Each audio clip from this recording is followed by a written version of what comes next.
Welcome back to the Blocks Retro Repair YouTube channel. Today we're going to be fixing this Bags arcade machine. This is a weird arcade machine. It's, well, bag toss, but arcade form. Not 100% sure why this was made, but some people seem to like it. It was made by Incredible Technologies, you know, the Golden Tea Company.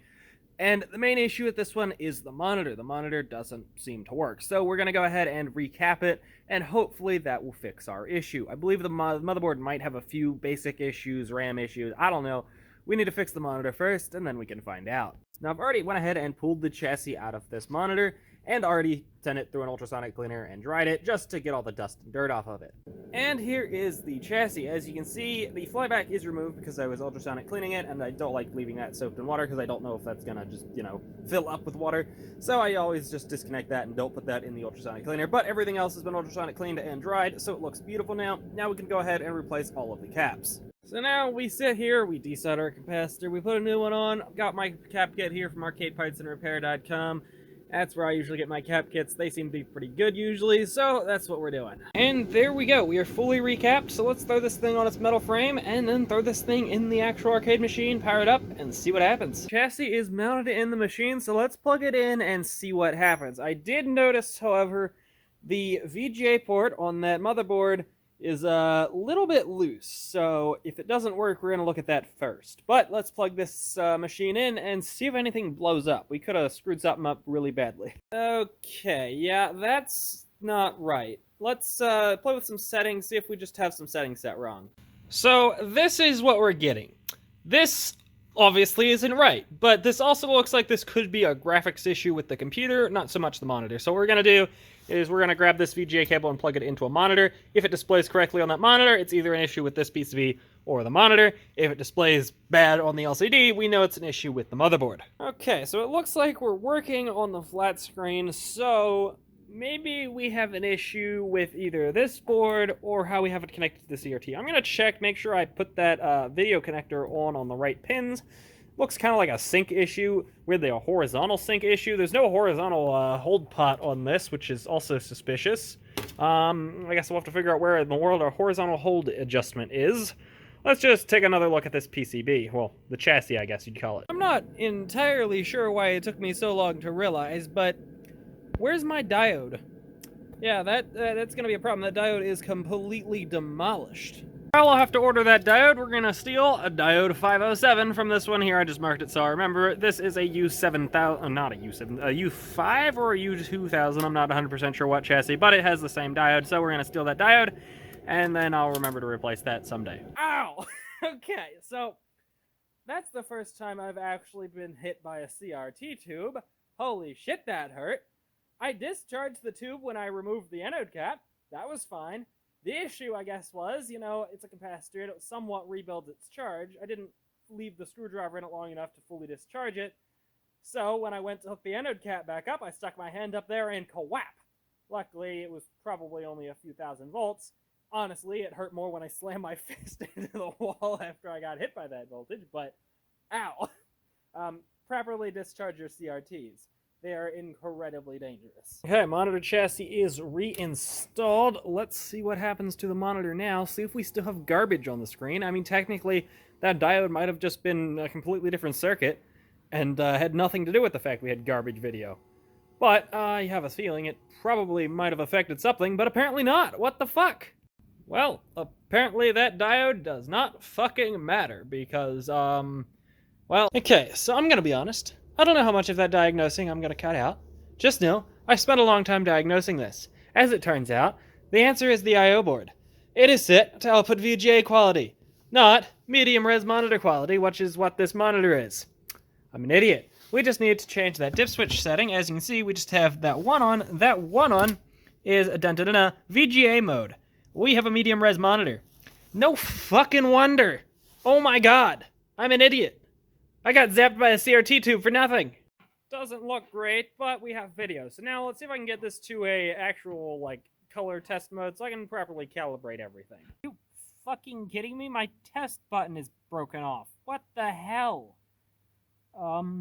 Maybe I can poke that with a screwdriver. I don't know. Okay, that definitely needs some adjustments. Let's start adjusting shit and see if we get any of these colors. There we go. That looks absolutely fantastic. Let's get this thing back to the actual game and see how it actually looks. Let's just keep hitting this. There we go. That looks like what this game is supposed to look like. We need to stretch out the sidebars a little bit, but other than that, that looks fantastic. Now, here's what's screwing with me. I didn't change any of this stuff. This monitor was the monitor tube that was in this, and chassis that was in this. It was the I/O board that was in this. The dip switch settings I didn't touch. I didn't touch any of that. So why the fuck were they wrong? Did somebody swap this CRT into it, not realize it was a medium res, and never set those dip switches right, never could get video correct, and just gave up on it? That's the only thing I can think. Because it makes no sense. I'm super confused as to what the hell was going on with this. Now, we're pretty far from being done. Obviously, we need new T-trim all around. This thing is broken, which we're going to have to fix that. I believe that double bill acceptor actually works. It turns on and it does its self-test every time, so it probably just needs cleaned. New bulbs all around in there. Surprisingly, the marquee bulb actually works. Those are usually dead. But typical coin door lights, probably dollar bill lights. Locks, cleaned up, wire managed, cable managed. Go over that computer, make sure it's 100%. Make sure no caps are bulging anywhere else. Make sure we replace that CMOS battery if there is one, get all those settings reset, and I think we'll be getting one step close to having this thing done. God, I'm bad at this. Jesus. Come on. Oh, come on. Can at least give me that one? Yay! Now I think it's time we fix this width issue. As I mentioned previously, I think, if I actually widen this, as you can see, it pincushions really badly and won't actually let me widen it without it being extremely pincushioned. So we're going to have to fix that. You also may be able to hear a little bit of crackling. We're having a bit of corona leakage, which we'll definitely have to fix. As you can see, that's pretty bad. Now, if we take a look at this chassis, you may see a PCB sticking up right there. That is actually our pincushion board. It has two pots on it. We just need to adjust those, and it should fix this pin cushioning issue. That's far from perfect. It's a little bit better, but we're basically out of adjustment. Unfortunately, to get this perfect, we're going to have to mess with the stuff on the neck of the tube. And to do that, well, I don't want it to be leaking corona while I'm doing that, so we got to fix that next. Now, if you don't know what corona leakage is, it's basically high voltage leaking around the anode cap in this case. And it's usually caused by a few things. It could be over voltage, you're sending too many volts through the tube, and a mixture of other things. If there's dirt under your anode cap, you're not getting a good seal. What we need to do is, for now, I'm going to clean around that anode cap and put some new dielectric grease, because that, I do know the anode cap is extremely dirty around it, so giving that a good clean should help minimize this issue. Now, as you can see, there's a ton of dirt on the inside of this anode cap and on the tube itself. So what we're going to do is take some isopropyl alcohol, give all this a nice clean, then we'll put some new dielectric grease around this, and hook it all back up.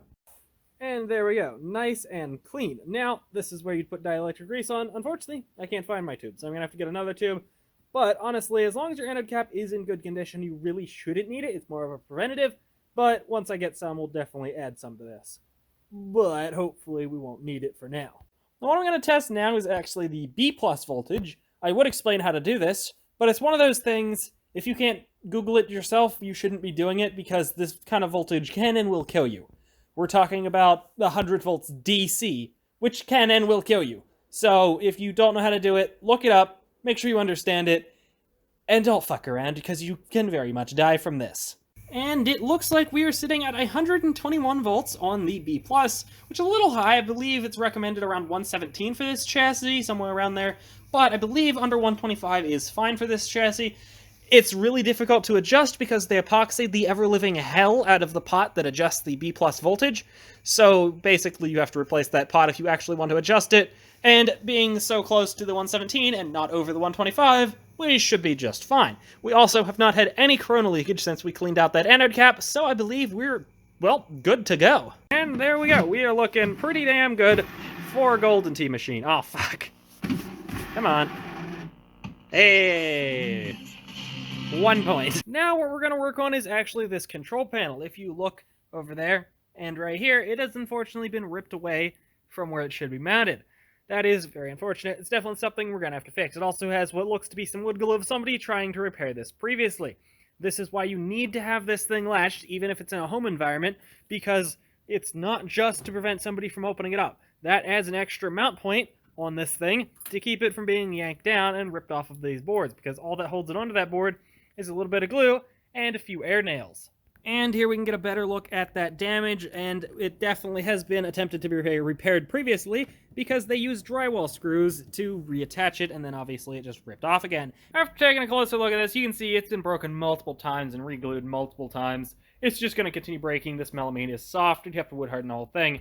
And honestly, for this small of a piece of wood, it's just going to be easier to replace. Now, originally, this probably would have been a black laminate melamine board. Unfortunately, I don't have any. I have white laminated and untreated. I could go out and buy a, 4x8 foot piece for rather expensive for a piece this big, and if I was doing a large section, you would have to get it to look right.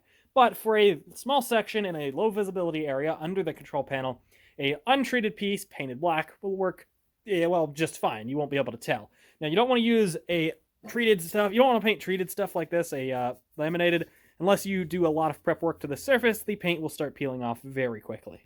Now, there's only a few more things we need to do now that I got this cut out and grooved. One thing is add this little chamfer that the bottom edge of this one has to this one here. We then need to drill these holes, and then we need to do something to these edges. There we go. Chamfer done, the holes drilled, one last thing to do. And there we go. The final thing was to actually add these wings on the edges here. Originally, it would have had those, and they would have slotted into there to give it a little bit of extra strength. Now, it's going to be a little bit difficult to install, as that would have been installed before they put one of these edge panels on, but I have my ways of putting that on that I guess I'll show you here in a minute. But first up, let's get this thing painted. And there we go. We have our board nicely painted up, and when that's installed, that will look absolutely perfect. So now we have to install it, and if you remember, it's wider than the cabinet, so we have to do some maneuvering. And to do that, we have to widen the cabinet. So let's try and widen the cabinet. Now, to temporarily widen this cabinet, we're going to be using this pipe clamp incorrectly, and instead of pushing, it's going to be pulling. This should allow me to widen the cabinet temporarily, just long enough to slide that down in, mush it all back together, again with the same pipe clamp and some wood glue and a bunch of air nails, and we'll be good to go. And just like that, we're now wide enough to slip this down in. So I'm going to go grab some wood glue, and, well, put some glue on the ends, and then slide it down in. And there we go. It is installed, and it is already very solid. Glue has not dried whatsoever. It is literally just wedged in there so tight because we properly notched it out. That is why you got to do that kind of stuff, because right now we'd be in a completely different scenario. If I hadn't done that, it wouldn't even be able to hold itself in. It'd just be falling off right now. That's why you got to do the extra step, widen the cabinet, and actually properly slot in the board. It is much stronger now just because it's wedged in. So let's go get the air compressor and some air nails and nail it in as well, so it's, well, not going absolutely anywhere. And there we go. I've gone ahead and added an absolute ton of air nails on this thing. A lot more than there was originally, to be fair. I don't know if that was a good thing, but I don't want to break it off again. Though, we're going to remember to latch it. Though, I guess I don't know if the next person's going to remember to latch it.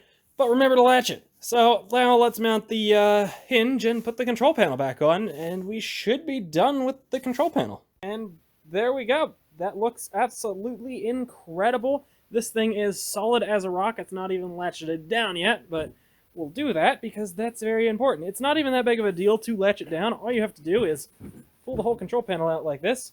You can simply now reach up behind here and latch it in place.